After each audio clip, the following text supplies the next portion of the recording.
If Iran makes a mistake and attacks us, we will act with a force that Iran has never known.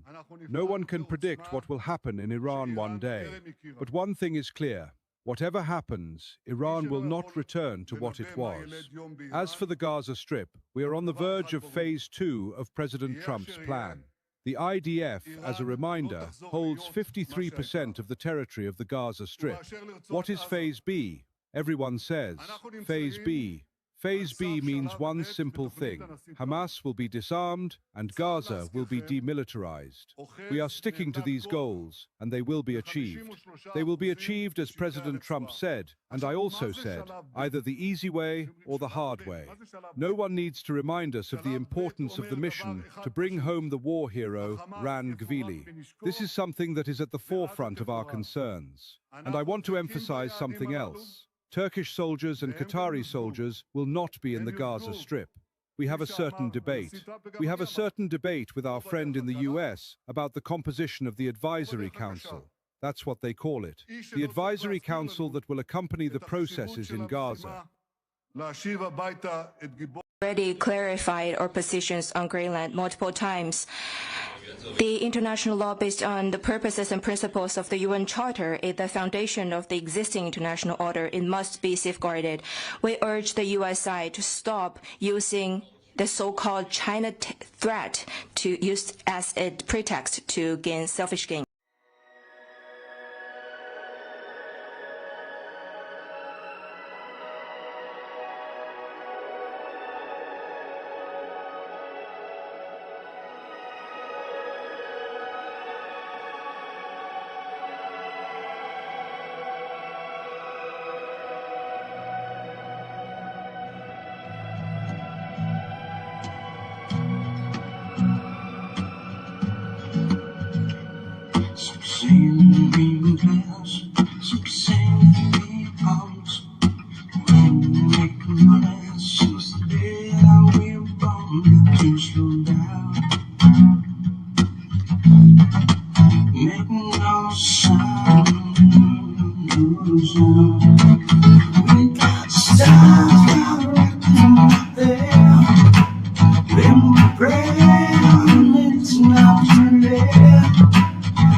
We got stars directing our fate, and we're praying to God it's not too late. Isn't that the case? Certainly here. Tonight is the failed colored revolution in Iran. That's absolutely correct. Good evening, everybody, wherever you find yourself.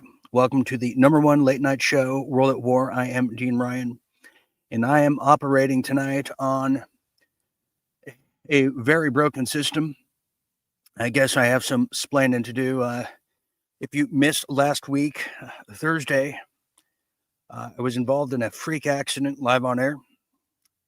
And for some odd reason, it seems to be every time I talk about that new up-and-coming rising band from Tel Aviv called the Mossad, I get muted. And when I get muted, I get livid. And I don't know what happened after that. I couldn't tell you. I'm afraid to look at the video, but some things got thrown, and apparently some shrapnel from a thrown item cracked my entire screen, which I'm working on right now. And I'm at a very handicapped pace here tonight. So I do apologize for the lethargic timing of tonight's show, but that is the truth. And I've been depressed all weekend, but I'm getting better. But tonight we're going to forget that ever happened, even though everything is broken right now. And we're going to move forward because that's what it's all about. But tonight is going to be covering the failed colored revolution in Iran. The failed colored revolution in Iran. Hopefully the gods will allow me to do this show here tonight episode, and or else we're going to be in some serious trouble. We're going to be talking about just what took place. We have some incredible footage of the protest in Iran. We'll see what those are all about. And we'll see what exactly are these protests. You know, protest seems to be the theme of the new year, 2026 here, which is the spirit of 26, which we're now finding. These protests are not always what they seem, are they? So we're going to dive into just the Iranian protests and even the ICE protests themselves. I have some wonderful folklore to share with you about that. As you saw in the cold opening, Netanyahu, who's not having he didn't have a good weekend. No, he didn't. No, Mr. John J. Sullivan was not celebrating his usual weekends. No, he didn't. He had some sad matzo ball soup this weekend as even the people in Israel are protesting against him. His colored revolution that always worked in the past did not work this time. And thank God for the alternative media out there around the world, not just this show, but people that make up the independent media that are the last buffer zone for the free people and free humanity around the world who showed the truth about who truly benefits from these so-called protests. And since when do protests in Iran, these protesters, since when did they have like Gatling machine guns? I've been to a few protests in my day. Nobody gave me a bazooka, a grenade launcher. No, they certainly didn't. No, they just gave me little pamphlets and flyers from the Jehovah Witness and the communists themselves that show up now. Certainly not what they got over there in Iran. So I'll be looking at that. Also, the World Economic Forum has just begun. We'll see what is in store and line for the wonderful, exciting week. That conference is now underway over there in Davos. And no, I was not speaking this year. I turned it down once again. So we'll see what that's about. And the fiasco of Greenland is up for grabs. And I do have some good news for people out here tonight. We do have some incredible new information coming out for senior citizens out there. You don't want to miss that. As well as a real deal mystery about the train crash over there in Spain. A lot of unusual things about that. We'll see what's making the headways over there. And also, we have some Real Deal International with the Chinese robots, the robo-cops that are coming, and some Real Deal Health about some practical things you need to know about when bugging out. Yes, bugging out as in escaping, not the other one. And some Real Deal wildlife about some swimming coyotes. I mean, these coyotes are just getting so creative and smart these days. I'm so proud of them. So we'll see what that's all about. Okay, we are broadcasting live on TheRealDeanRyan over there on Facebook. Hello, if you can see me, if I exist over there. I know they hide all the live shows now. As well as Dean Ryan TV over there on YouTube and Rumble, the free, fair, and very fair platform over there on Rumble. Okay, let's get started now with a few headlines from around the world and in your neck of the woods, shall we?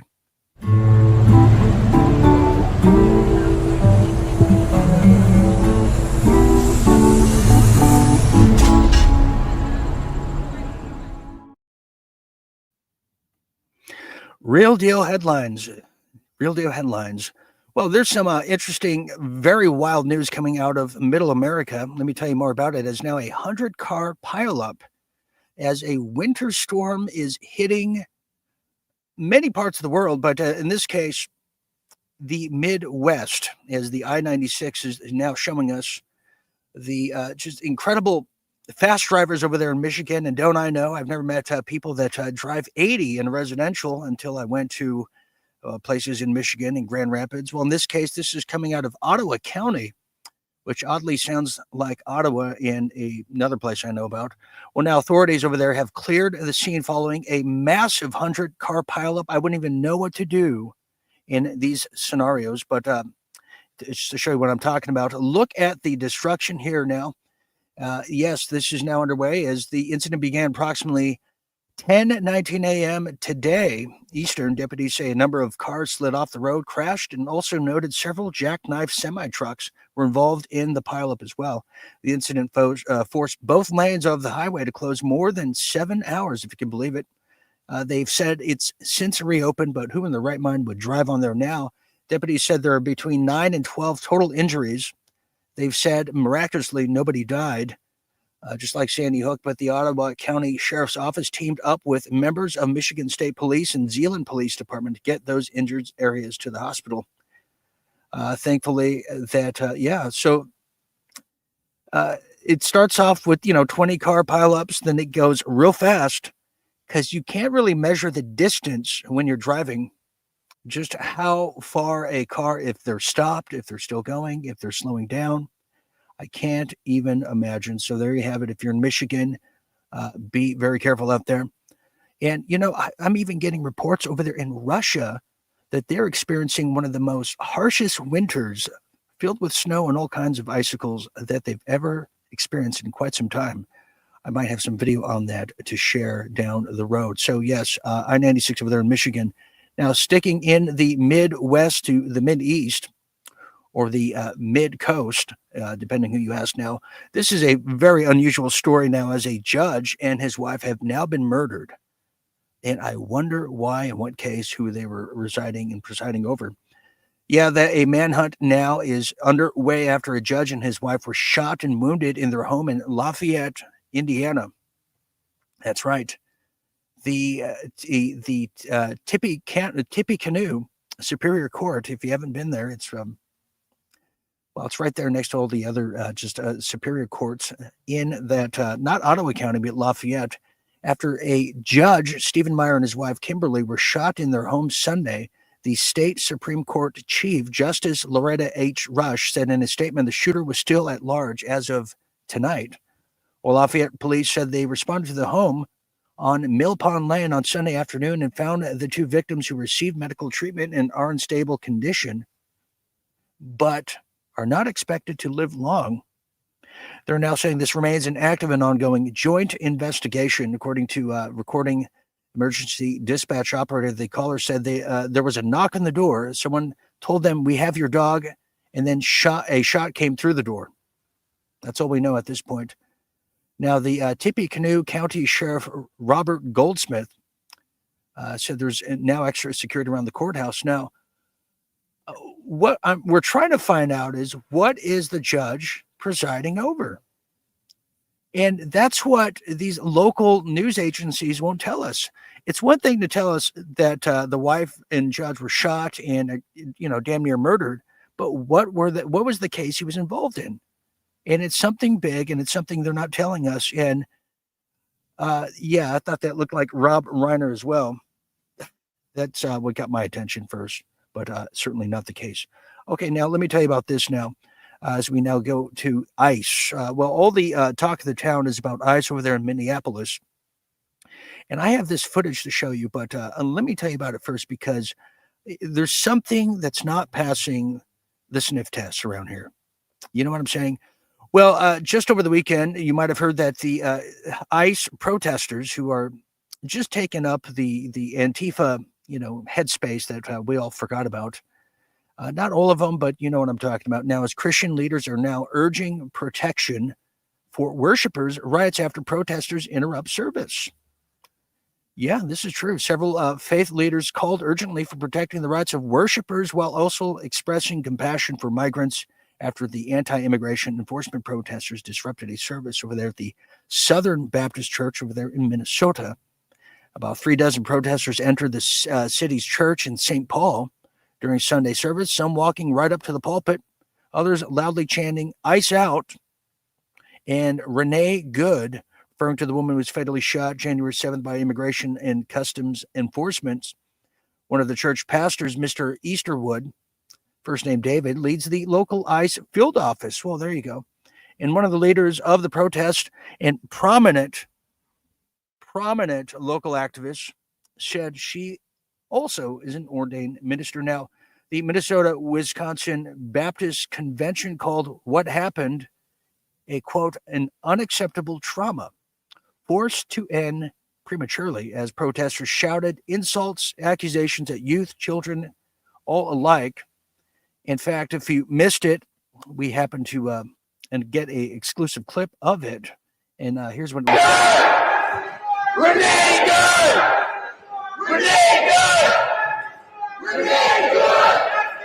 Renee Good! Justice for Renee Good! Justice for Renee Good! Hands up!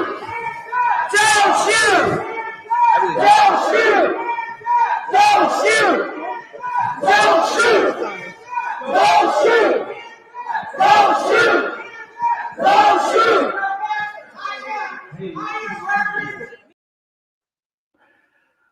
Well, there you have it. There's a little taste of what you missed at that church service. Now, it's also worth noting in closing that the recent surge in operations in Minnesota has really pitted more than 2,000 federal immigration officers against community activists and protesters, all alike. The Trump administration and Minnesota officials have really traded blame for the heightened tensions. And the U.S. Department of Justice said it has now also opened a civil rights investigation as well. Now, here's a quote. There's no cause, political or otherwise, justifies the desecration of a sacred space or the intimidation of trauma inflicted on families gathered peacefully in the house of God. The president of North American Mission Board said in a statement, Mr. Kevin Easel, as he easily made that statement. Now, you may be seeing this and asking yourself, gee, is it safe to go to church now with all these just ICE protesters? My question is, if you're genuinely protesting in these demonstrations, who benefits from making a scene like this? Because if I was the protester, it certainly wouldn't be me. Is it crazy to think that there's the COINTELPRO that are leading the protesting sheep to a very bad place and putting them in a bad light? I would say so, because ultimately the objective is to really create a martial law nationwide. And what better way to do it than have one of your own that can give you the opportunity for the self-inflicted wound and the excuse to justify a crackdown. And those are the headlines from around the world, at least this part of the hemisphere. All right, now we're going to get to some World War III news. And I'm telling you, the colored revolution failing is really the downfall on so many of the leaders who are pushing for the revolution. And even people like Lindsey Graham. And I don't even know what to say about that, other than if you haven't heard about the Lindsey Graham ladybug story that a viewer on here shared with me about a week ago. And if he's watching, damn you, because I cannot stop telling people about it. It is disturbing, but this is what's happening now in World War III. Let's get to it.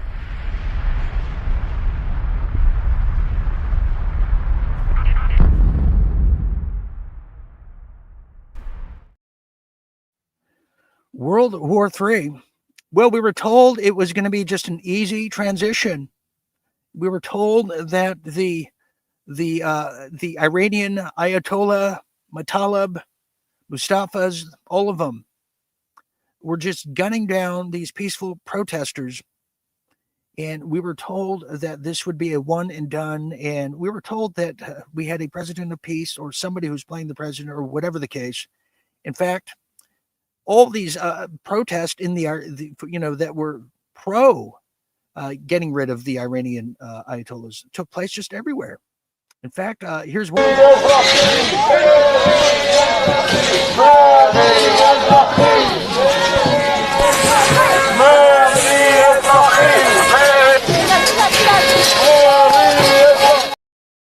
Okay, yeah, I saw a lot of Israeli flags too. Maybe that wasn't the right one, but you certainly get the case here.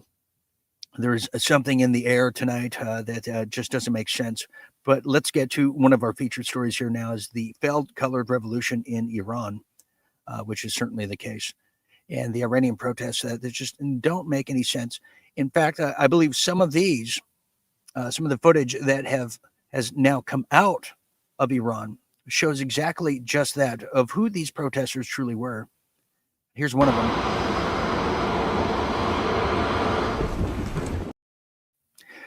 I'm sorry, that was not the right clip. We'll get back to that. I just like to show you previews of the future. But anyways, getting back to the failed colored revolution. Well, this is now the CIA Mossad-backed protests and operations that were supposed to spark the color revolution that we haven't seen since 2009. Well, we're here to tell you now it has failed. Well, this is coming out of Natural News, and thank the heavens for it. It's now the plan to spark the revolution and get it started. Well, it didn't happen after all, which has now attracted global attention and a tsunami of propaganda pieces portraying the Iranian protests as a massive, unstoppable, popular movement. And it's failed. Yes, protests continue in some parts of the country, sure, but the Iranian security forces have now taken off the gloves and are fighting back, and they got their groove in the meantime. Now, the casualty estimates are all over the board, ranging from hundreds to thousands dead. Iranian officials have now announced that the alleged ringleader of the violent protest will be publicly executed starting Wednesday. I'm not sure at what time. Well, this is what a lot of countries have done for so long, the public executions, if you will. And this is what I'm talking about right here. Here's the video that this is what the alternative media who covered this properly with integrity should be very proud of themselves, because they got the following video out, and videos like these out in the nick of time to stop World War III, truly, I believe, which means they're not going to stop attempting to get one, but this is what the true protests in Iran were really about. همین که تیراندازی میکنه همکارا رو پشتون شهید میکنه با آسفتش. این کشتیش هم که با آسفت.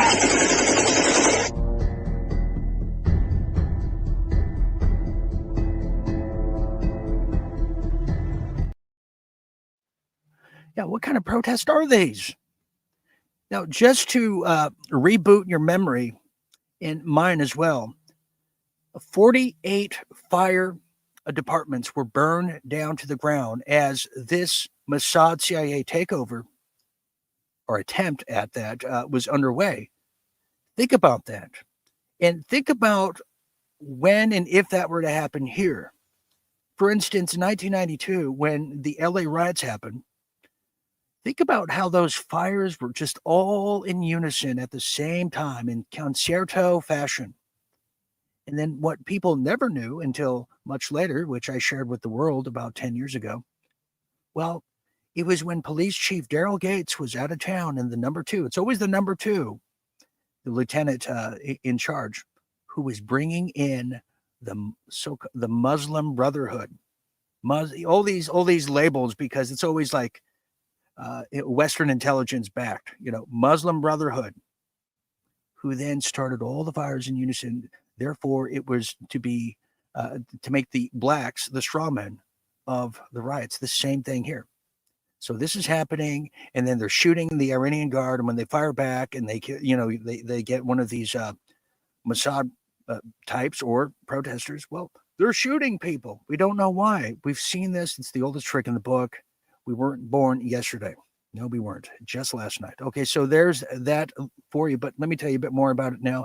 While Trump has now been promising to try to come to the aid of the protesters, his promise appears to be more a rhetorical than substantive kind of offering. Well, now, according to a report by the Jerusalem Post just recently, U.S. President Donald Trump is expected to assist Iranians who are protesting nationwide against the Islamic Republic regime. Several sources familiar with the details of the discussions held in recent days Now, here's a quote from that story. Trump has essentially decided to help protesters in Iran. What he has not decided is the, quote, how and the when that's going to happen. Now, the spectrum ranges from military option, which he may do, namely strikes against regime targets, to cyber support against the regime, to providing Starlink systems to help protesters. While the Trump administration does not believe that the Iranian regime is collapsing, it definitely sees the problems and cracks that did not exist a week ago. However, the British newspaper over there, the Telegraph, dampens expectations that immediate military action is on the agenda. Yes, they do. They're saying reports of Marco Rubio, the little secretary that could, and Pete Megaseth, the U.S. Defense Secretary, and even General Dan Kane, the chairman of the Joint Chiefs Staff, are expected to attend a briefing to have a talk about future plans. Now, what about the Washington Compost, the oldest so-called newspaper? Well, they're saying that they cooperate exactly what the Telegraph says, which is they're expecting military action by Trump. Now, while CIA storefront groups continue to supply the Western media with reports of large protests in cities such as the Mashhad, the reality on the ground is otherwise quite different. Yes, it is actually pro-Islamic Republic rallies that have rallied around the government. And that's kind of what happens. Just like when the U.S. was attacked by 19 cavemen from Afghanistan who made their targets and forgot their passports after. Well, who recalls that one? We rallied around George W. Bush, and it's a cringe and fringe thing to think about. Now, in closing, the CIA and Mossad seem to have forgotten that in order to effect a successful regime change, they must have military and security services under control. And that's exactly and certainly not what happened in this attempt. The colored revolution failed.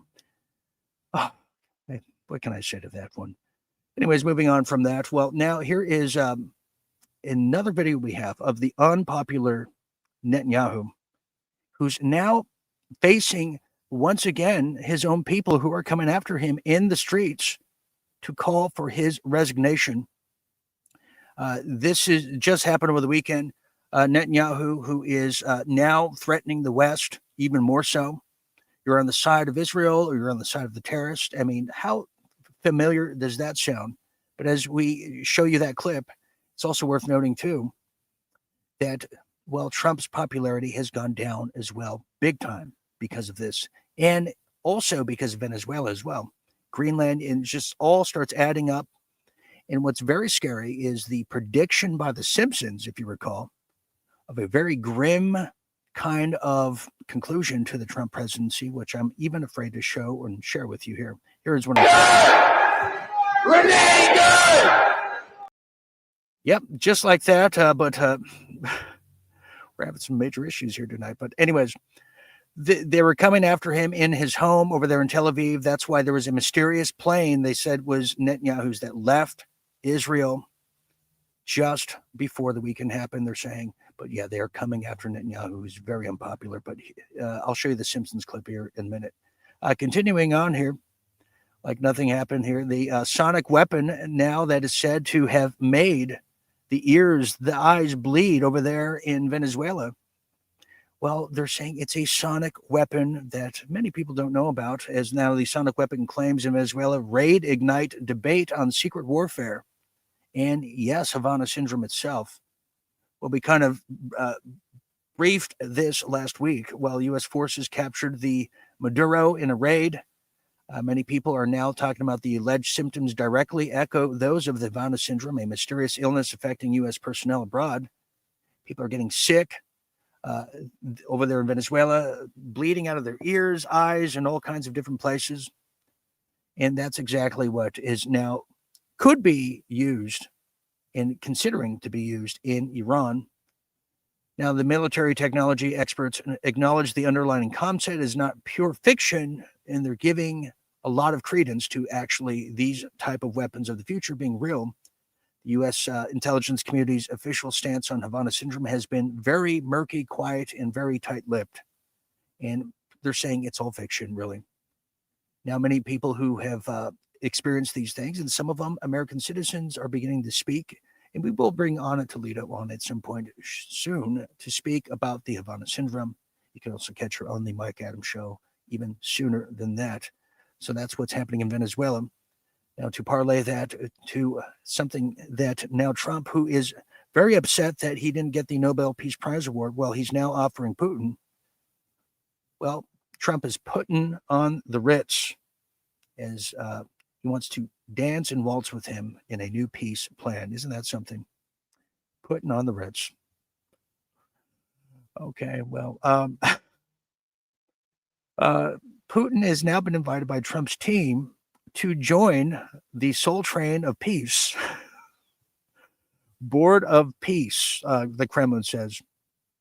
I just love this. Now, the Board of Peace has been created by U.S. President Donald Trump to oversee the reconstruction of Gaza. Yeah, he wants Putin and his interior design mechanisms and ideas to help color the city. You see? Haven't you seen the Russian buildings? They're just so creative over there. Now, the Kremlin, the creme de la crop spokesman, Dmitry Peskov, who we've been talking about nearly for 7 years now, said Moscow would study the details of the proposal. They'll think about it. But they just love being courted by Trump, just to begin with. Now, the Trump administration reportedly wants nations to pay a whopping $1 billion to remain on the board of peace for Gaza. Well, Russian Presidente and interior designer himself, Vladimir Putin, has now received the official invitation. They've now agreed that it's official. His spokesperson, Dmitry, would study the details, they're saying, but they're seeing it as a vehicle for maintaining a fragile ceasefire between Israel and the Benjamin Netanyahu presents Hamas, and to oversee the reconstruction of Gaza after the protracted conflict, if you will. Now, here's a quote from Mr. Peskov, Dmitry.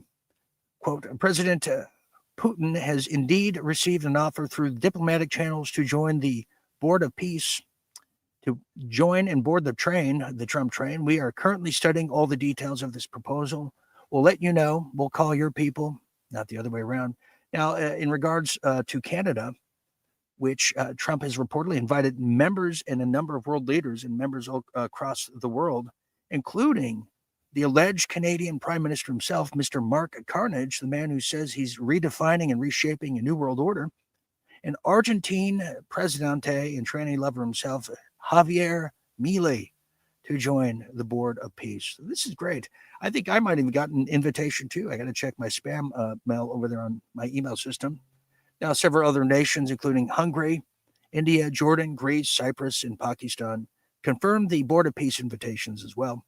However, the Trump administration reportedly wants nations to pay up $1 billion to remain on the board. So there it is. Trump is selling tickets. Now, it's worth noting, little editor's note here, that Israel did not get the invitation for the Board of Peace train. No, they didn't. In fact, Israel, it's said to be that Israel now is unhappy with how the Board of Peace is unfolding, with Prime Minister J.J. Sullivan and his office releasing a statement on Friday saying, quote, the announcement regarding the composition of the Gaza Executive Board, which is subordinate to the Board of Peace, was not coordinated with Israel and runs contrary to its policies. Is Trump getting ready to throw Israel into the wastebasket? Is it too late? Is it too soon? Is it a thing? Time will tell, and it remains to be seen. But that would be, he's putting on the Ritz. He could be putting on Israel for that fact as well. And that is some World War III news, just the way you know it and like it as well. Now, let's get to some real deal politics, because it is a political game, and the D.C. Beltway is bleeding, well, just about everywhere, like a Havana syndrome, isn't it?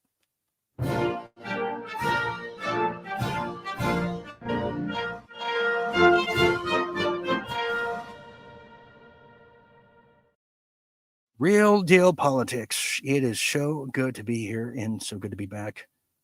Well, there's a lot of news coming out of the D.C. Beltway, but this one is like no other, as the annual meeting, yes, the World Economic Forum, yes, with Klaus Schwab, Mr. I Eat Bugs. I wonder if he eats ladybugs. Yes, but he's gone, and there's a new guy now. We'll find out. Well, now, yes, the Davos meeting that happens every year, annual, the global leaders gather over there in Switzerland for this incredible meeting that makes the cremation of care just a thing of the past. Yes, that's something else, though. Yeah, global leaders now are gathering in Switzerland to ponder the future of what they're calling a messy world. A messy world.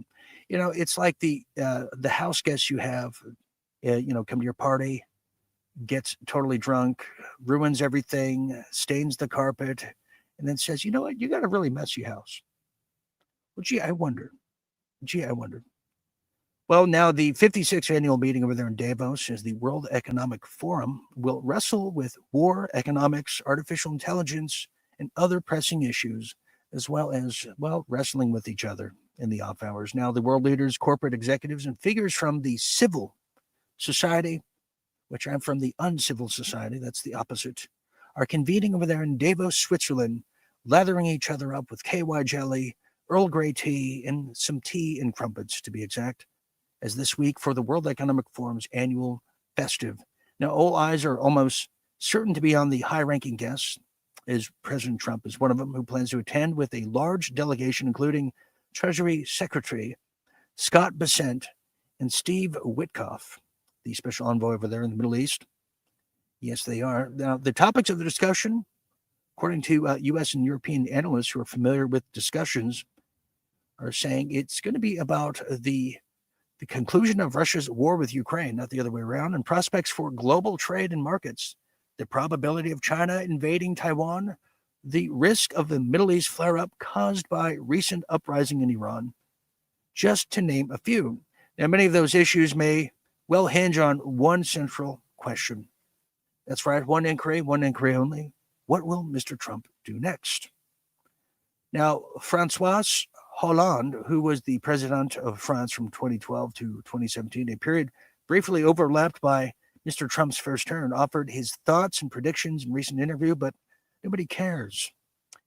We have better things to do than listen to that little has-been. However, his sentiment is going to be echoed by the following with, quote, Donald Trump is the president of the United States and the U.S. president has influence all over the world. That's all you need to know. Well, thank you for that. Well, what I could tell you, what I will tell you is what our very own EU insider shared with us, and you're going to see this theme throughout the Davos conference, is the European leaders are scared essless because not only is the fact that a world leader of another country was black-bagged and arrested and brought to New York, which is pressing enough, it's the fact that now there is an alliance, a very real alliance with Russia in the United States, and it's becoming official. And I believe the invitation to join the board and the train of peace is a reflection of fear. And a lot of these leaders are going to be hearing speak at the World Economic Forum Global Leaders Conference. So there you have that one. And how exciting. How exciting. Don't you wish you were there? Now, here's something else that's a little pressing and not so exciting. That's right. As now a $15 billion power plant will now test the USA Energy. And this is what, Trump has been trying to get past for quite some time. And this is all dealing with the AI. It's going to take up a lot of energy. This is why there's now blackouts just randomly. We just accept that there's blackouts, bi-weekly, planes falling out of the sky, the whole thing. It's just it's a messy world. Well, in this case, the Trump administration has now pushed the tech bros and giants, to be exact, to fund $15 billion power plant expansion amid an AI-driven grid crisis.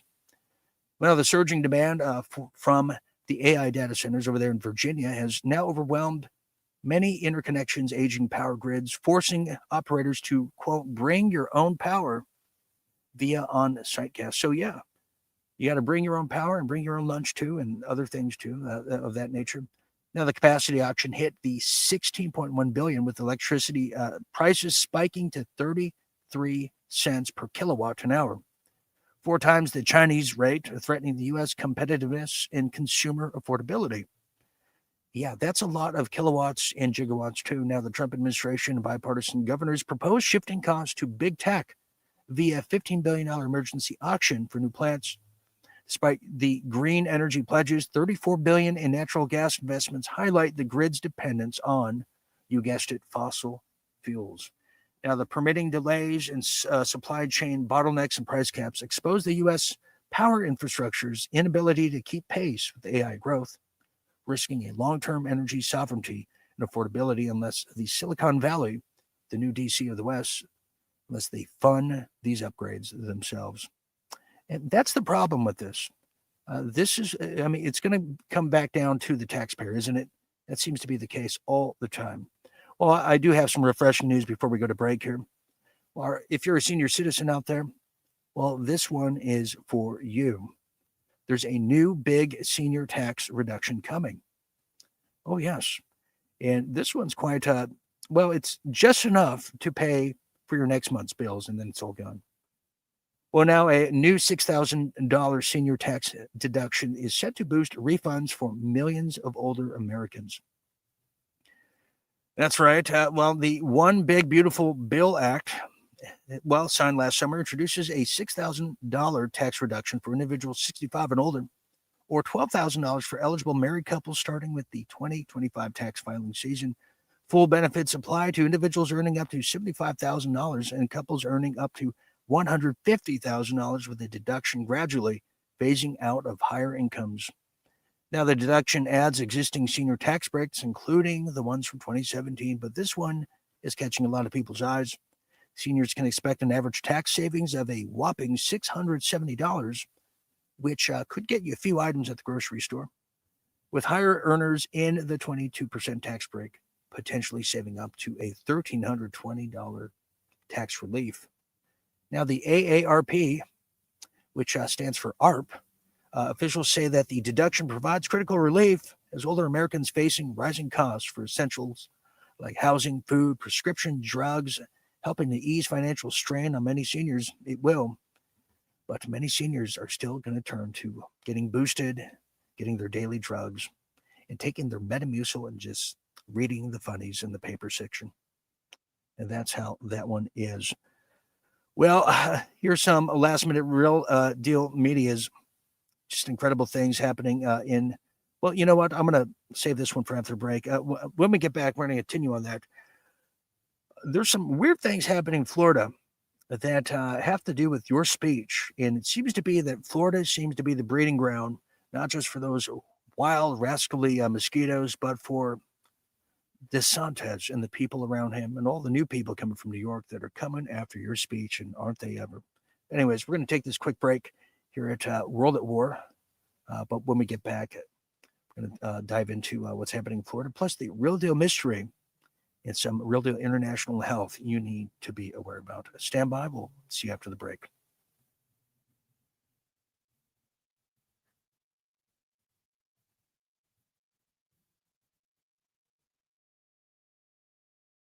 The Arab countries in the region have been more than disappointing. If the media reports are true, that if the Arab countries are okay with Iran's Ayatollah staying in power, I'm going to reevaluate my entire opinion of the Arab World Alliance. I've tried to be very hopeful to build on the Abraham Accords, but this idea of saying one thing behind closed doors and something else in public is coming to an end. So I've called Arab allies, and I said, you need to correct the record. If you don't understand this is the biggest moment for change since the fall of the Berlin Wall, you're missing a lot. This is a religious war. Who wins it at the end of the day? Do the radical Islamic terrorists who want to kill all the Jews because God told them to? What we're facing right now is a moment of decision that will set the course of the future of the Mideast for 1,000 years.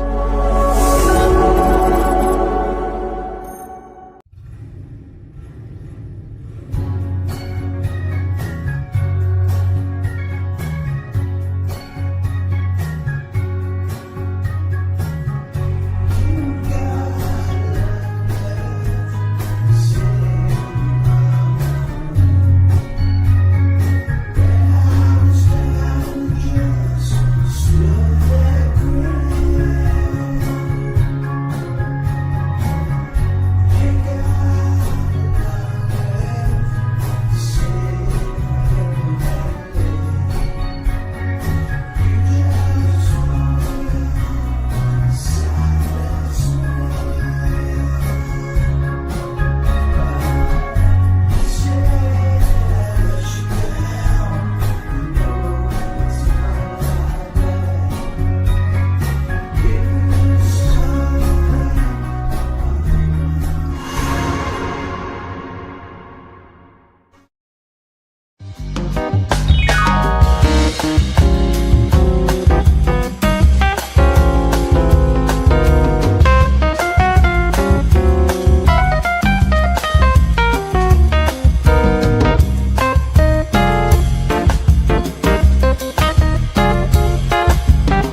You are watching World at War with Dean Ryan, weeknights, 10 p.m. Eastern, only on Real Deal Media. The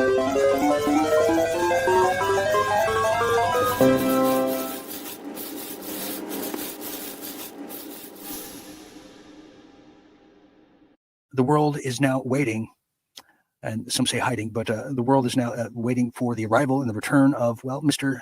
Bonbingo. Yes, that's right. Dan Bonbingo is now set to return to his station headquarters over there as the Mr. Podcaster who takes no gruff and guff from anybody else, gets to the bottom of it. That's true. Yes. Who's rejoicing? Who's happy? Who's doing cartwheels out there? Well, Dan Bongiorno, as he's called in many places. In fact, we don't even know his name.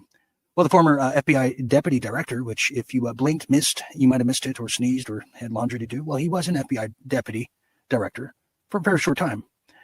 Granted, he's no Anthony Scaramucci. That is a world record for the Guinness, but this is not too far behind, as now the man who was the most pro-Trump podcast before, well, seems to be the most pro-Trump podcast still in his return, will restart the show after a rocky tenure as the law enforcement agency. He was pretending to be there. Yeah, that's right. The man who stepped down as the deputy director is now set to come back, and he's saying, quote, "I'm excited to get back behind the mic and reconnect directly with the audience." He said, "We're coming back bigger, bolder, and always unfiltered, because that's the way Bonbingo wants it." Well, I, for one, I can't understand why is there so much hatred for Danny B to begin with. Well, maybe this might have something to do with it. Listen, that Jeffrey Epstein story is a big deal. Please do not let that story go. Keep your eye on this. Catherine Rumler, we need to keep the heat on this case, folks. There are a lot of people who are knee deep in the Washington swamp who are not telling you the truth about serious allegations out there that Epstein may have had video and audio of people out there doing things they shouldn't have been doing. And you should be asking yourself the question, how is it that all these people, the CIA director, the Obama fixer, Bill Clinton, all intersected paths with Jeffrey Epstein? Jeffrey Epstein isn't with us anymore, and nobody seems to want to talk about it. This is a big deal. He killed himself. There he is, Mr. Bombastic right there. You are watching World at War with Dean Ryan, weeknights, 10 p.m. Eastern, only on Real Deal Media. Welcome back to Real Deal Media's #1 late night show, World at War. Yes, I am still Dean Ryan. We have a long way to go and a short time to get there. Yes, we do. It is, man, the weather is so bipolar. I'm telling you, it's cold and then it's hot. I'm sweating and then I'm, just freezing. Anyways, tonight's show is brought to you by the Real Deal Media Night Owls. Yes, they are. Yes, they are. Become a member, support the independent alternative media out there, because as you saw, the wonders that it does to prevent wars, promote diplomacy, promote conversation, promote true diversity through thought, opinion, share your intellect, and offer free hugs too when available. Yeah, so all you got to do is go to realdealmedia.tv, become that visionary debonair, and do it tonight. Why wait till tomorrow?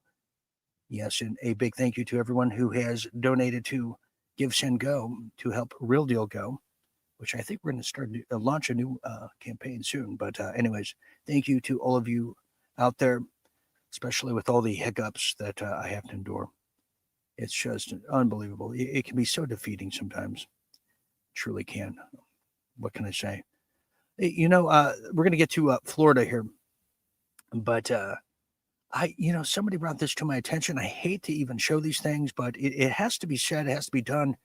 The cartoon Simpsons, which I used to watch a lot as a young person, and I'm sure many of you out there did.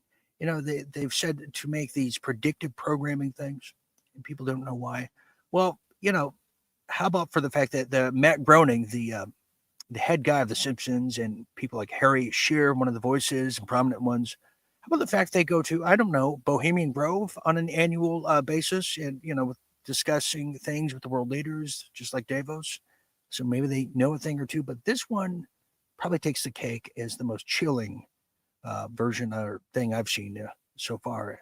As this came about, I want to say a year or two ago, Have a look at this. Donald Trump will die on January 20th, 2026, and The Simpsons already predicted it. In a controversial episode of The Simpsons, one that many tried to hide, there's a shocking scene. Clearly shown next to a terrifying headline, Donald Trump found dead, and it doesn't stop there. In the episode, Trump is shown inside a luxurious room surrounded by secret documents, nervously talking on the phone when suddenly he collapses. The clock on the wall stops exactly at 7 a.m. The creepiest part? Just seconds before, the camera focuses on a newspaper lying on the floor with the phrase, "Someone very powerful will be silenced." A strange shadow appears reflected in the glass just moments before it all happens. Who is it? This episode was never officially aired. It briefly circulated online and then mysteriously disappeared. The truth might be way bigger than anyone thinks. Comment "Want the truth" if you want part 2 of this mystery.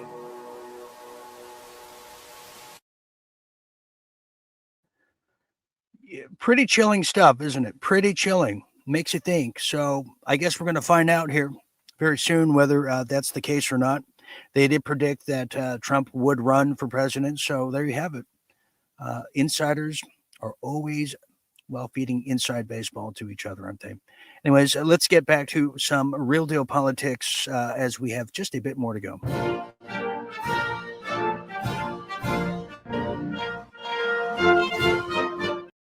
Okay, yeah, you get the rest. Okay, so back to what we were discussing here. Something's happening in Florida.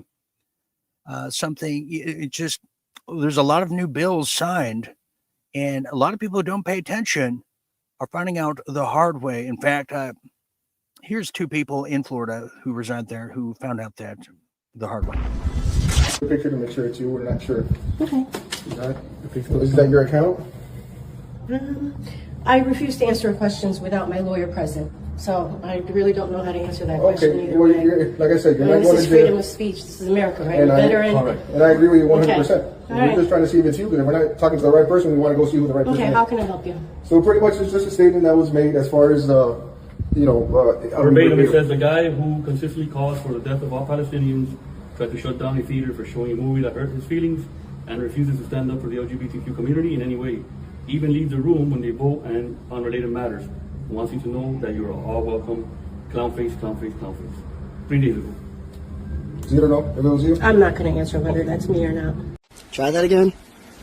We're here because of the comments you made online about the Jewish community. So what? No, I'm saying, are you? I have a freedom of speech, dude. Yeah, no, we get that. I get that. We gotta make sure that you're not. Do you have a warrant? No, that's why we're here. Okay, you see that sign? Yeah. So that says no soliciting. What you're doing is basically soliciting. You understand that, right? Yeah. It means you're not welcomed here. Okay. Bye. Okay. Stay off the lawn, please. Yeah, we totally agree with you, but we just want to make sure this is you. Okay. I mean, even the guys that are ringing the doorbell, they're not even into it themselves. They're just brain dead, guys waiting to get off, their shift and go to Burger King. That's all they care about. So you see their speech, if you criticize the mayor for their, ties and truly just unwavering affection for other countries, well, you get a visit. It's amazing how this works. Why is that? Oh, wait a minute. Look what we found. Well, look at this. Look at what we have here. Well, it says, this is Randy Fine. This is from 2023. Randy Fine is a congressman.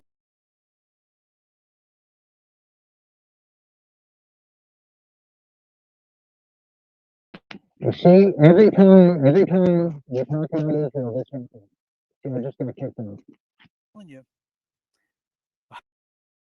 Again, Randy Fine, he claims, made a secret trip to Jerusalem with Representative Mike Caruso to deliver Ron DeSantis' HB 269, the strongest anti-Semitism bill in the United States, to Florida's, quote, Nazi thugs. I have news. Attack the Jews on their property and you're going to prison. Never again means never again. If you don't know who the Randy Fine experience is over there, he's a gentleman that celebrated the deaths of just, Palestinian children and on and on and on. It's unbelievable that these people exist, and they're calling others exactly what they are. But so, yeah, that's a real bill that is now probably coming to fruition, as you can plainly see.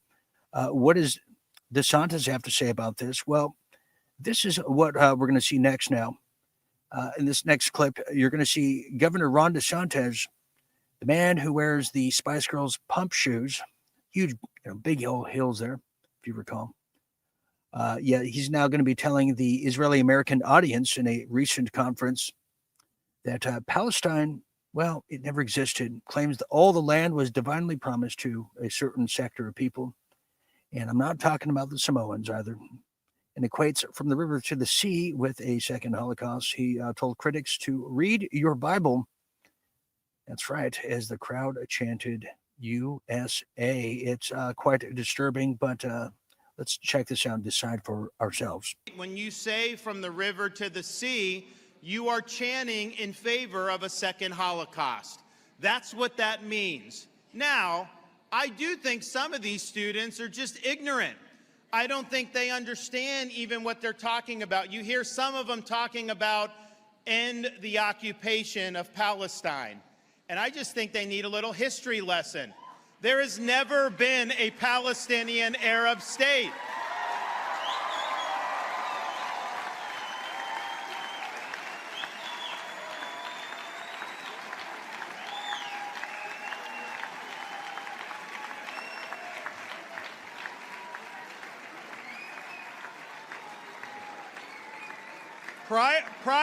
Prior to the First World War, you had hundreds of years of occupation under the Ottoman Empire. It was not a Palestinian Arab state. Then you had the British Mandate for Palestine. Then you had a partition plan from the UN, Jewish state and Arab state. The Jews accepted the state and founded Israel. The Arabs rejected the state, and they went to war to try to eradicate Israel, and they lost. And they went to war again. Oh, that's how it happened. Isn't it great when your governor, not only becomes your history teacher, but because the advocate for Israel isn't just a multi-faceted, talented governor. Don't they all want to? They all want ambassadors to Israel. I sure do. I just love that. But what's that guy's name? Randy Spahn. It's just incredible. And I'll tell you this, it's not sitting on the people. Hopefully,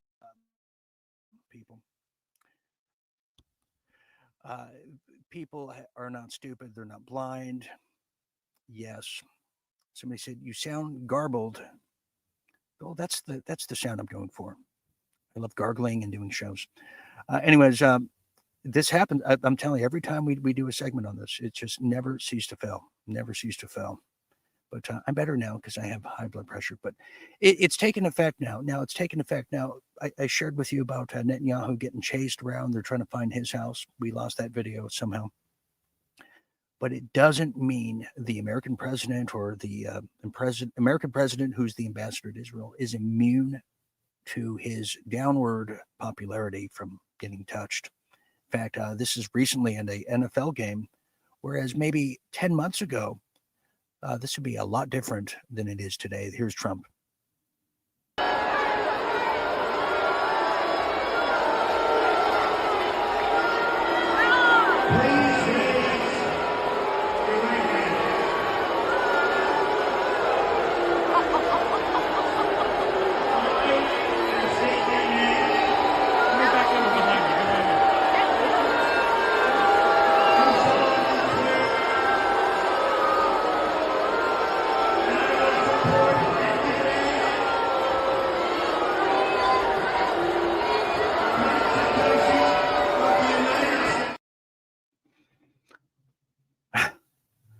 I think you get the gist to that. Okay, we're now going to go venture into some real deal mysteries, but before I got to tell you, it's not for me. That is so hard to see the American president getting booed that way. I mean, it's very, very difficult to see. I don't even know how to explain that. But anyways, let's get to some real deal mysteries, shall we?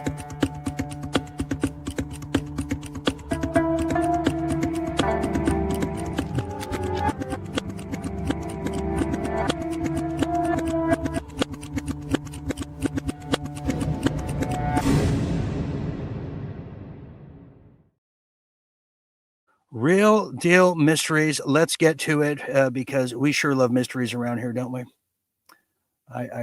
For one, that case applies to me. Well, now there's a new mystery now deriving from Spain. Have you heard about this? A new, sadly, train crash has now taken place over the weekend. And there's a lot of mystery that is now surrounding this disaster altogether.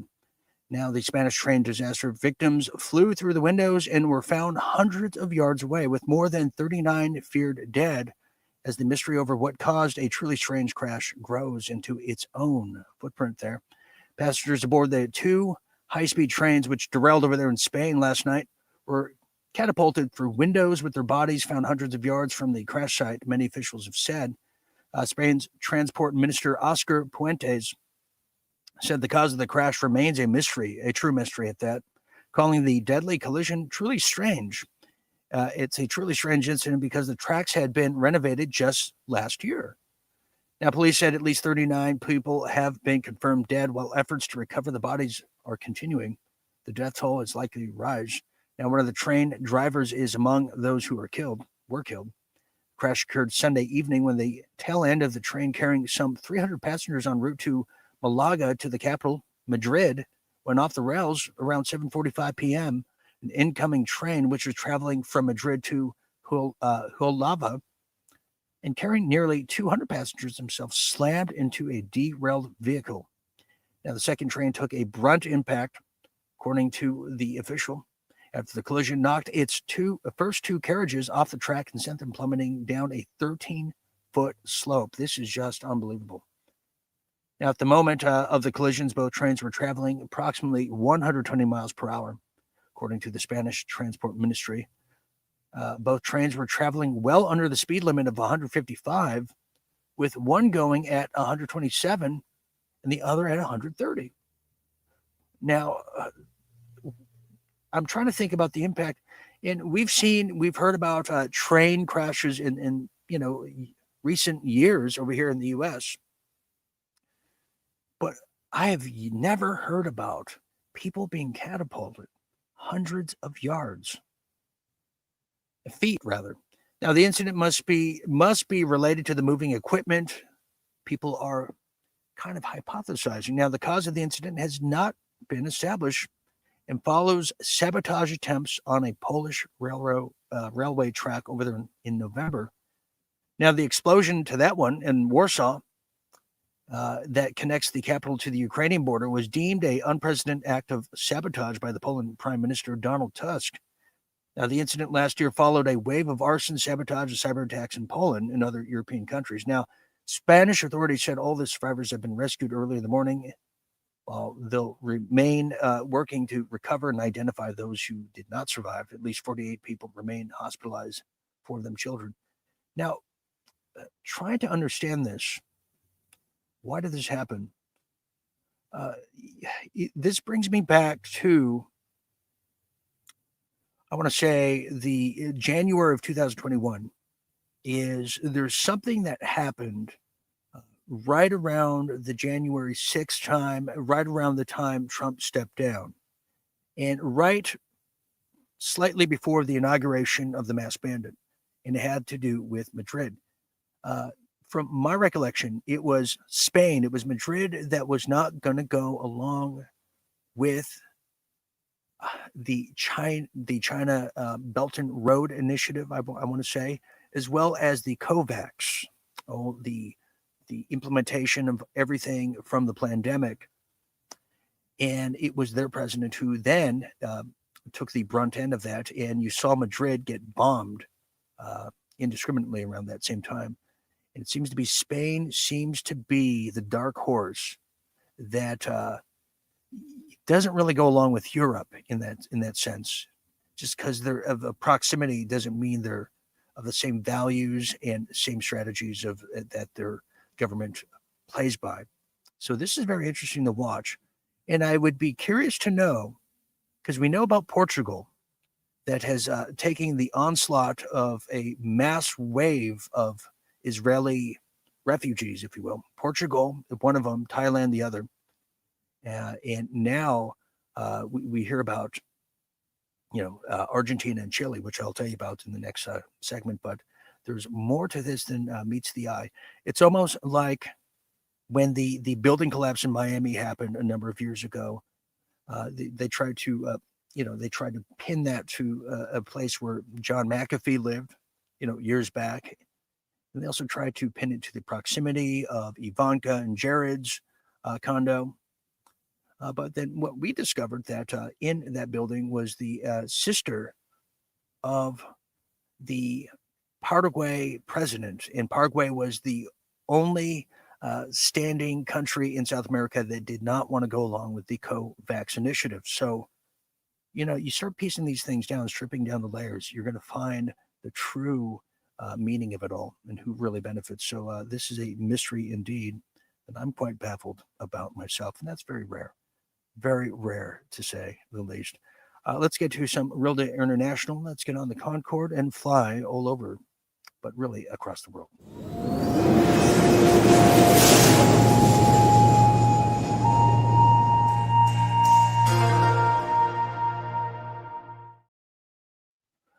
Well, we were the first to tell you, and I hope to God I did. I'm pretty sure I did, that last week we were first to tell you that the EU and NATO were going to start sending their troops to Greenland because they knew a potentially hostile takeover was underway, especially in the post-Venezuelan hostile takeover. In fact, you heard China speak about it in the cold opening. If you missed it, well, here's what they said, and then I'll show you what the American president already said. Clarified our positions on Greenland multiple times.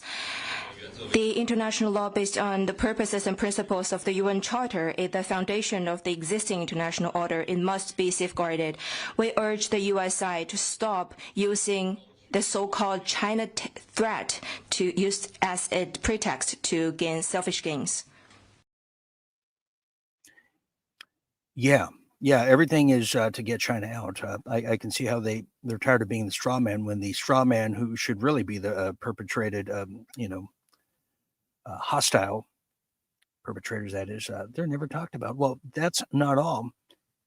This is what happened today, or just days ago, when we told you first. Here come the troops.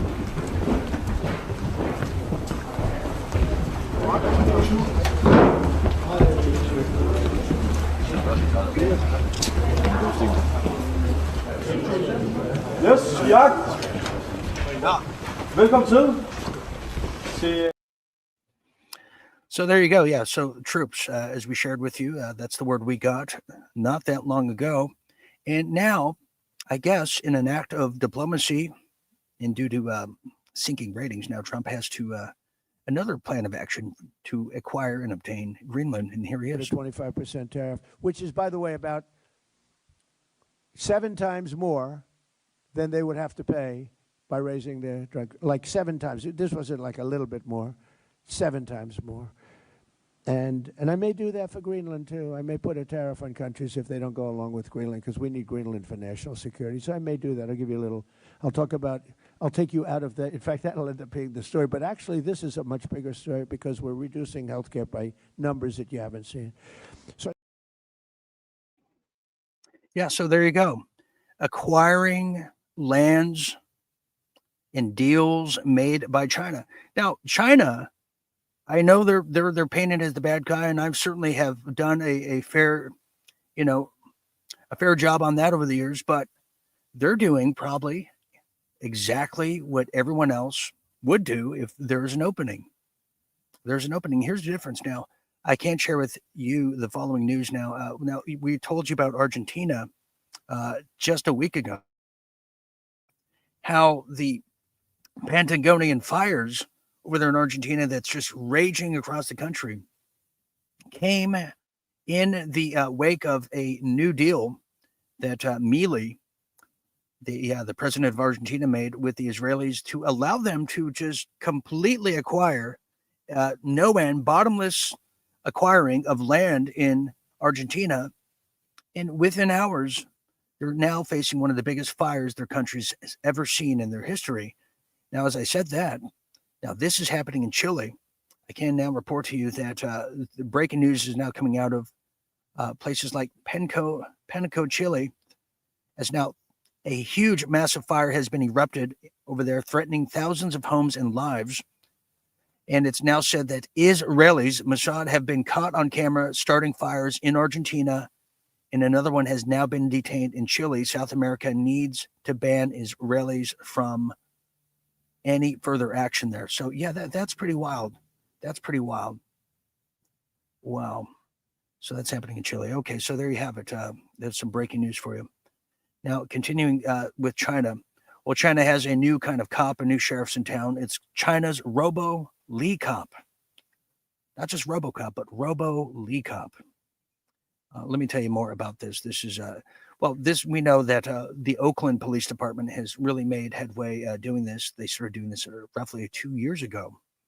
But this one is an AI-powered one, as they can afford to do so now, as the AI-powered RoboCop they're now taking up traffic duties in Chinese cities. How refreshing.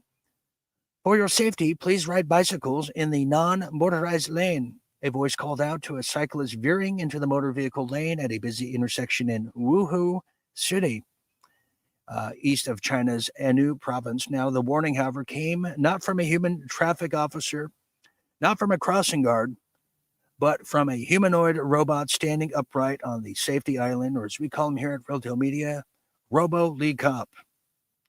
Now, donning a police uniform, reflective vest, and a white cap, and the robot officer, identified by the badge number Intelligent Police Unit R001, looks remarkably human, but don't be confused by that up close. Its metallic sleekness and futuristic demeanor have made it a local celebrity, with pedestrians frequently pausing to snap photos.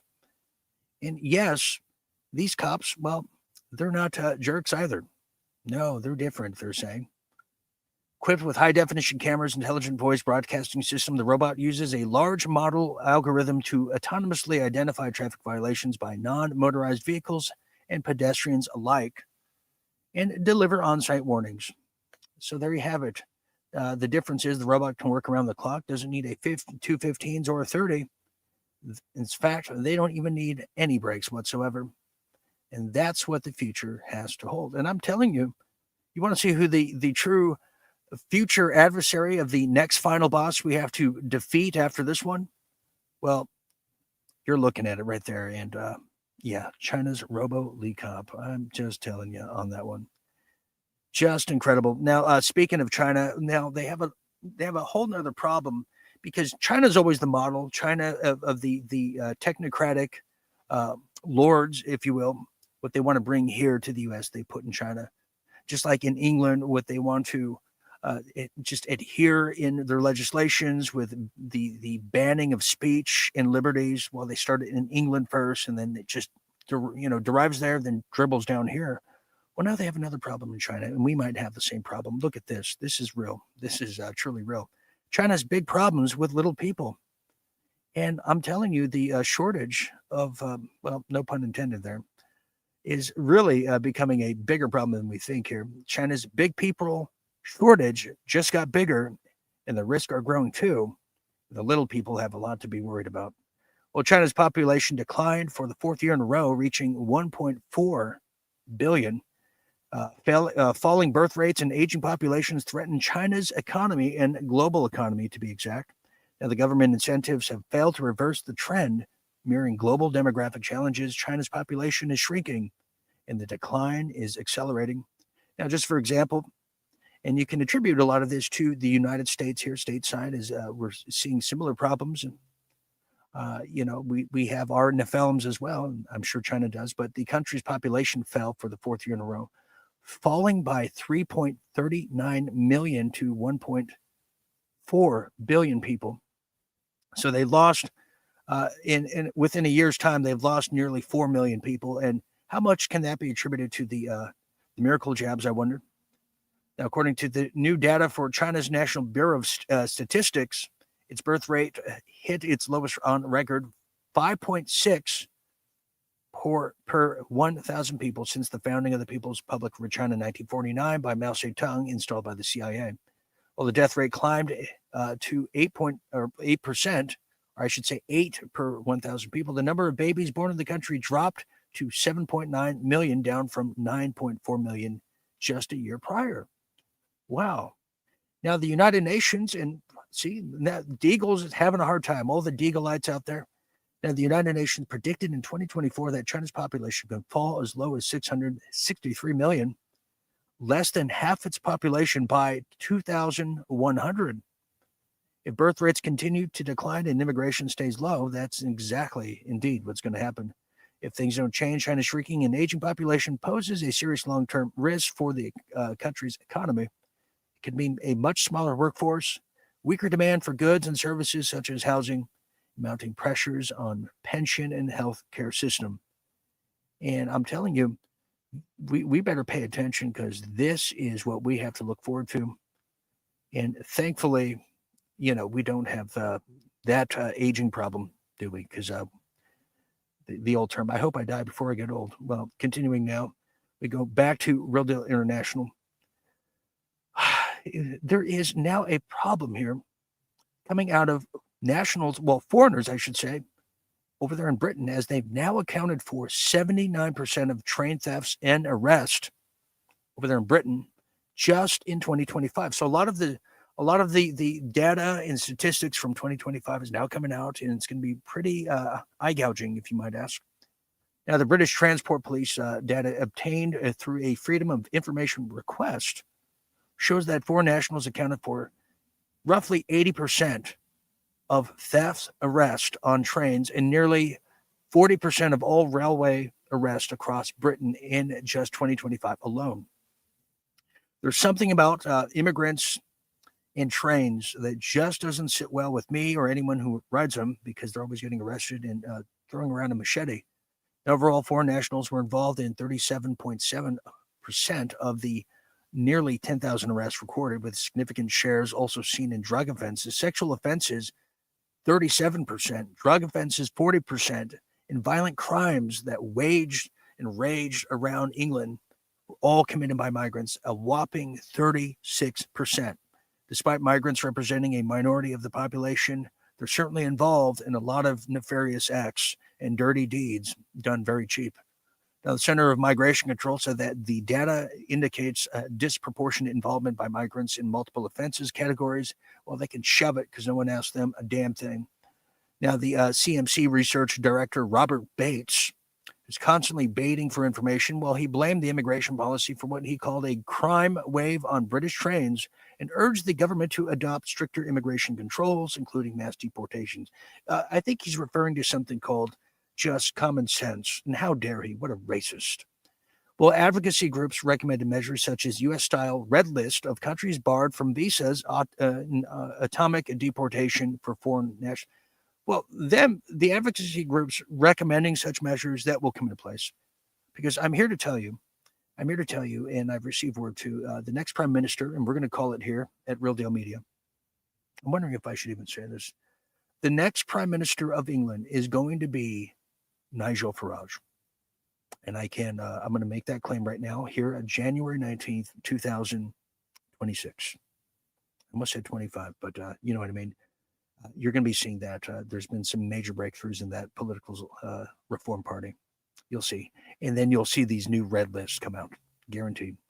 And that's how that one is. But sticking with England, now there's a recall warning of Jolly Ranchers. Are you kidding me? I mean, Jolly Ranchers are just a staple of the American fabrics, and not so much England anymore. Now, that's true. United Kingdom has now just had a major recall of Jolly Rancher candies over cancer-linked chemicals, but Americans can still buy them and get the cancer that they want just the way they want it. Well, UK authorities have now issued an urgent do not eat warning for several Jolly Rancher candies. The recall is due to cancer-linked petroleum chemicals banned in UK food. Now, the chemicals pose a higher long-time risk to children and frequent consumers. This is part of a pattern of the U.S.-made foods with banned ingredients entering the United Kingdom. The incident highlights a differential food safety standards between the U.S. and the U.K. Now, the British government has issued the urgent public health warning against a lineup of popular American candies, but they hope the people of UK and maybe even the U.S. themselves heed and hear the calls, make a stoppage and a halt to any further petroleum consumption. So there you have it. If you have a Jolly Rancher, throw it away. But if you want to die that way, go right ahead and eat it. That's how that one is.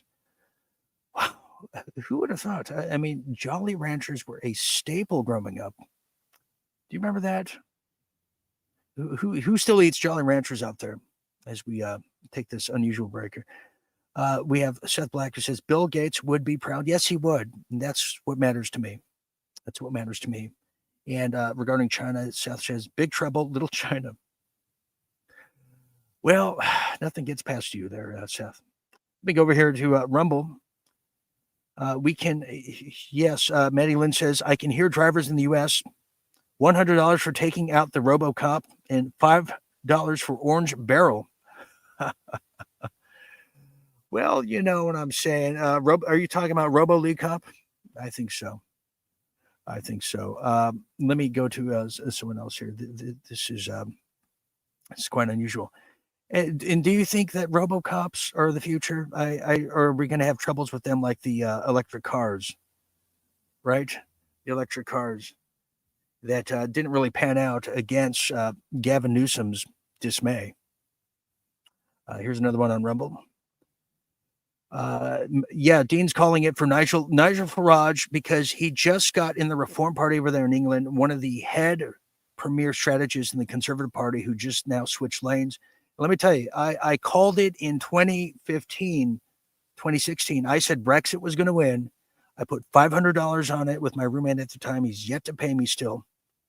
But I was right because I know the heart and the conscience of the people that you don't think about or hear about in the public, but they know what's really concerning to them and what really needs to be done. And Nigel Farage is, I've been watching his career for well over 15 years now. And I don't know. Yeah, the sour apple candies. No, thank you. I don't want any of that crap anymore. And finally here, let me take one more here for you. Here we have Skip. Here we have, we will live in a Terminator in real life. Yes, we will. Yes, we will. We will live. The Terminator is the future. And Misty says, hi. Hi to you, Misty. Hi to you, Misty.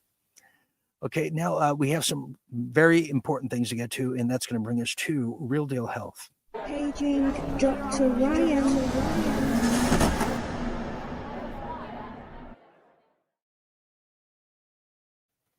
Well, it's just me here. There's a lot of things happening in some Real Deal Health that I want to talk about, but the main thing I wanted to get to today is I want to talk about the bugging out and the bugging out faster. If you don't know what bugging out is, well, you're in luck. I'm here to give you some just information on it as a former spokesperson for some of Mike Adams' projects in the past where, what was he thinking? But I certainly made the connection with the everyday people. And we all have to have a checklist. And that's going to bring us to some practical things to make sure you have in case of an EMP attack, earthquake, tornado, just HARP, migrants who are just skipping over trains and train spotting, the whole thing you need to know about. So let's do our little checklist here as I really do care. And these are things I need to know about too. And just little practical things, flashlights, and everyday people. Okay, because we are everyday people around here. Well, bugging out faster and doing it practical. Tips for efficient evacuation. Well, the following tips are just things that are coming out of natural news that we all need to know about. And here are some of them right now. Regularly update clothing, food, medications. Do you have those? Essentials to match seasonal needs. Personal changes. Do you have fuel? Keep fuel. Repair kits, emergency supplies, water, blankets, navigation tools. Test load bulky items if you have them. Generators if needed. No pets, hiding spots, practical retrievals. For livestock, prearrange trailers, routes, containment methods to avoid delays. Do you store bulk supplies, foods, water, medical kits in labeled bins for quick access? I need to do that. I am very unorganized. I've always been a person who has a organized mess, as the people at Davos would call it. So I need to label things. That is very key because when seconds count, you don't want to be second guessing where which pile of rubble or clothes, your health kit is. Now, here's another one. Regular rehearsals, refine escape plans, turning preparation into muscle memory, ensuring faster, safer evacuations. Hey, just a year ago, around this time, I want to say, I had to be very concerned about a tsunami coming. I know I've lived through a tsunami before, but this one was real. I mean, this was, everybody was talking about it. Do you know the mapping of your geographical areas without having to use Google Maps? And, use something like the old days, something called, I don't know, the Thomas Guide. Know it like the back of your hand. Muscle memory is very key. It's like flashcards. And then they're saying, prepare your bug out vehicle. Reliable vehicle is crucial for evacuations. Make sure your gas tank is full. Check. But will it work in a case? Will I be able to even start? I don't know. My vehicle is just like Herbie. Who knows? Depends on the mood. Fuel and tools. Store extra gasoline possible. Vehicle sustainability or suitability, rather, if multiple cars are available, designate the most dependable off-road capable option. There you go. Pre-packed gear. Account for every family member. I mean, we saw what happened in the movie Home Alone. They didn't do accounting. They forgot Kevin at home, and look what happened. So human coordination, pre-pack and organize essentials, food reserves, water containers. And my problem with that, all my food reserves, I ate in 2 weeks. I've been waiting for this damn 10-day blackout, 3 days of darkness, 30 days of silence, everything we've lived through. I've managed to go through two different supplies of food reserves because, well, they were just that good. And how dare they put trail mix in there? They know I love that. So these are just simple things that we don't think about, we take for granted. And sometimes a little helpful reminder, friendly one at that, is always a helpful thing to have. And that's what we have for you at Coming Out of Natural News. Thank you very much on that one. Okay, well, we have one more story left, and that's going to bring us to some real deal wildlife.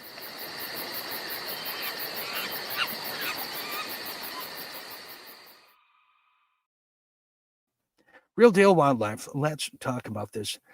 This is a story that is pretty wild, like wild as in wild coyote. Yes, that's right. I said coyote because there's now something called swimming coyotes, and this is a real story. And there has been an uptick in Southern California with the abundance of coyotes everywhere. In fact, where the studio is, there's a very lovely coyote that's very well fed by the Domino's Pizza guys here. Beautiful coat, but they're not always beautiful because they're beautiful until they start eating your pets, your cats, your dogs, and dare I say, even the little people themselves. Now, let's talk about this swimming coyotes. This is a real story for the ages. San Francisco coyotes now are seen swimming to Alcatraz for the first time ever. This was the first time the park biologists have observed anything like this in all their years of being a park biologist. Yes, Alcatraz, that is said to be coming a new thing of the future as it's tended to be reopened very soon. Well, it might be reopening sooner than later with these new form of swimming coyotes. Well, an onlooker said as of late Sunday afternoon over there in the Alcatraz Island, the day was winding down when a gentleman or woman named Aiden Moore saw just that. At first, he thought it was Olympic swimmers getting ready for the 2028 Olympics. Well, no, he saw coyotes swimming to shore, something that he's never, ever seen before. He said, I didn't believe them to start with. He's been working on this island for years and never seen such a thing. And they're swimming to Alcatraz. I might have some video to share, but we'll get through this first. Now, the captain of the boat, who was on his boat at the time, said there were some unusual currents in the bay that day, likely runoff from recent storms that were coming in approximately 8 or 9 knots. He didn't look once, but had to look twice as he saw swimming coyotes, and it didn't make sense to him. But he's trying to make sense of it, and you can't, because coyotes are very versatile. They're very creative and very smart. here is what I'm talking about. Let me share this with you. This is incredible here. So I know you don't believe it, but it's going to take a village to believe it. Here are the world premiere of the dancing or the swimming coyotes. There it is, right there. Swimming to Alcatraz, just going for just a casual swim there. There it is. And then they're sunbathing, and we heard their coyotes snorkeling too. You can see that over there at the bay. It's beautiful. One of the attractions going to San Francisco now. There they are fishing, and yeah, just they're hitting the tourist attractions as well. So there it is, swimming coyotes. Can you believe it? I can't either. Anyways, that's going to bring us to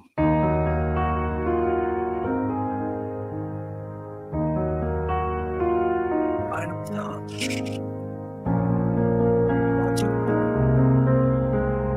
Swimming coyote.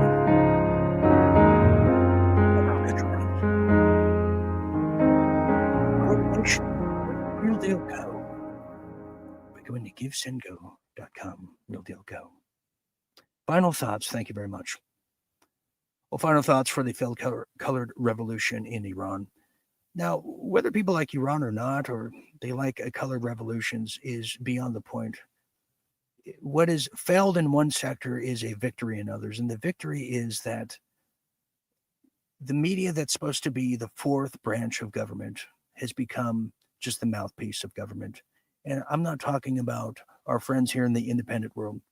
No, I'm talking about the lamestream urine-soaked media has become nothing but a PR firm for the powerful, for the elite, for the oppressors. So what is a failed colored revolution on their end is a victory of freedom of information. And when the information shows that the integrity or the lack thereof and the manufactured colored revolutions that we took for granted in the past, whether it was 1979 and the Ayatollah coming to power, which was perpetuated by Bush, the head of the CIA, telling them to keep the hostages until Carter's out of office. Everything, history is always written by the Victorians. This time we have a fair chance as the common man, as to quote Zbigniew Brzezinski, the common man is finally facing the final boss, and we're looking eye to eye, and they're getting very nervous. And that's why they're saying over there in Davos that the world is really messy. Yeah, well, they're making a mess themselves. Anyways, there we have it on that note. Thank you for being here tonight. I want to say I'll be back tomorrow, I believe, hopefully, and we're going to have, I think we're going to have Jim Fetzer join us. I'm going to try to get some other prominent familiars around here, familiar guests for later this week. Okay. Anyways, I'm going to get out of here. So for everyone here at Real Deal Media's World at War, I am Dean Ryan, saying thank you for sharing a bit of your night with us. Until next time, always remember, stay tuned and stay awake, and also, well, stay beautiful out there. Good night, everybody. Good night.